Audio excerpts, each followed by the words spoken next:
We're back here at Studio 23 for more of game number 1 of the women's volleyball tournament of the UAP Season 75. Boom Gonzalez, Doc Ian Laurel with us, and a special guest here at the panel. We'd like to welcome former Ateneo captain at one point, right? Cara Acevedo. Wow, you're joining us, Cara, and your team won the first set. I want to find out, Cara, what did you see na medyo iba dun sa first set yung sa pagsimula ng Ateneo dito? Well, the intensity of the girls, I think, in the first set. I really saw in their eyes the fire, the passion. They wanted to win that set. In terms of the plays, did you see anything different from what they usually do? Well, I think Coach Roger put Eliza in the middle. They made Ella play open. So I think medyo naguluhan yung blockers ng Lasal. So hindi pa sila nakaka-adjust. Parang nagulat, ano? Ayun nga yung napansin ni Coach. Yes. Ni Doc Ian. Buti na lang, rini-affirm niya yung sinabi mo. Pinervous nga ako, baka iba sabihin ni Cara. But again, Cara, like what Boom has said, how does it feel, you know, na you haven't beaten Lasal for only once since last year, no? Yeah. Pero how does it feel that you see your teammates, your former team play this way at this kind of a level, at this venue?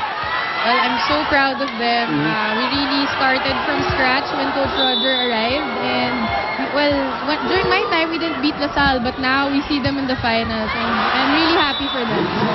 Lasal with a service error there. So we're tied at 2-all. How about, Cara, the explosion of volleyball?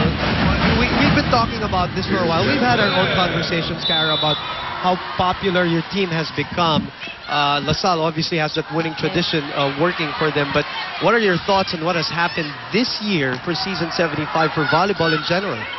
Well, of course, the UAAP volleyball has made history this year. Never tayo nagkaroon ng crowd this big. I was talking to my former teammates. We never had a crowd like this before, and it's really nakaka-goosebumps talaga. Kasi when you see the crowd this big, talagang mapapag-goosebumps ka. I bet. And right now, the intensity level obviously is going to get higher dito sa second set. 3-2. Okay. Captain Abby Maraño serving.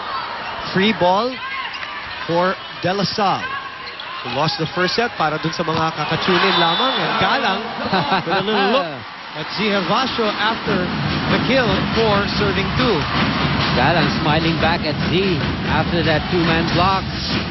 Not able to control our reigning Rookie of the Year. Right now it is Abby Maraño serving still. 4 serving 2. That goes through. Lasal with a free ball to Ateneo. Ferrer chooses Ella De Jesus. And they save that. And another free ball here. Ferrer. The fake by Valdez. Valdez fooling everybody else. Freeing up Z Hervasio.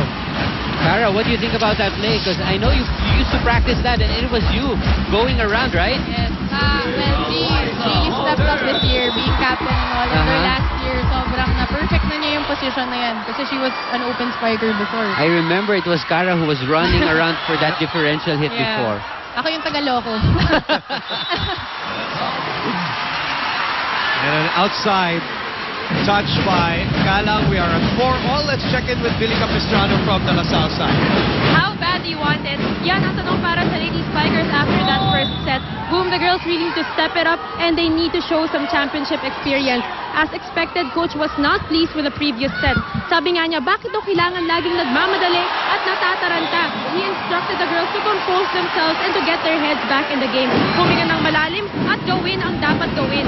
Lastly, he told them na kulang pa talaga ang pinapakita nila. They have to anticipate Ateneo's actions dahil ang daming errors na ginawa at bigay lang sila ng bigay ng points sa kalaban. Boom and Ian? Maraming salamat, Billy. Nakakagulat yun, Doc, na maririnig mo na yung Lasal matataranta dahil... nagmamadali. One of the things that has really made them a tough opponent in these years is really their composure from all the championships that they've won. As Bumabaw able to tie this game at 5-all. Cara, your thoughts on... Oh, wait. Puntahan muna natin si Selena Dagdag, and then I'll go back to Cara. Let's go, Selena, from the Ateneo side. Go ahead. Boom, Ian, much of Coach Roger's instructions for this set has got something to do with their defense. Earlier, I heard you guys talking about how the girls should double time on their movements, and you know what? This was exactly what Coach Roger told them to do in the huddle. Coach Roger told them to speed up the execution of their floor defense. He also tells the Lady Eagles not to overcrowd at the center of the court, since this gives them the tendency to miss defending the Lady Spikers' hits. He instructs them to focus and be mindful of the hits each of them are designated to block. After giving them these instructions, he commends them for taking away the second set. Diin pa niya, ipagpatuloy niyo lang yan. Boom and Ian. I cannot celebrate against La Salle, who just one set. Remember, they came back after being down 2 sets in their first meeting. Quick question, Kara. Your thoughts on the Fab Five? You're good friends with them. You played with them. Their development, their evolution here in season 75 and all these years. What can you say about them? Well, I visited them last night at the Blue Eagle Gym, the quarters kasi sila. Yeah. And, well, I kind of talked to them, told them na I'm really, really proud of them, how they carried the team all throughout these years. And, well, I think the focus talaga they have right now for this championship series, kasi nga, last chance na nito eh. Yes. So, wala, I think, well, nakita naman natin sa play nila ngayon, they're giving their everything. And yan, I just wish them all the best for this game. In the meantime, this rally is still ongoing. For those who just tuned in, we're talking to Kara Acevedo, former Ateneo captain, played with the Fab Five. Wait, we'll take a technical timeout, Kara. We'd like to thank you for joining us, and good luck with the rest of the team. Thanks, We'll see you Kara. around. Thank you. Thank you. Kara Acevedo will continue watching this game while we take a timeout. We'll be back with more here at Studio 23.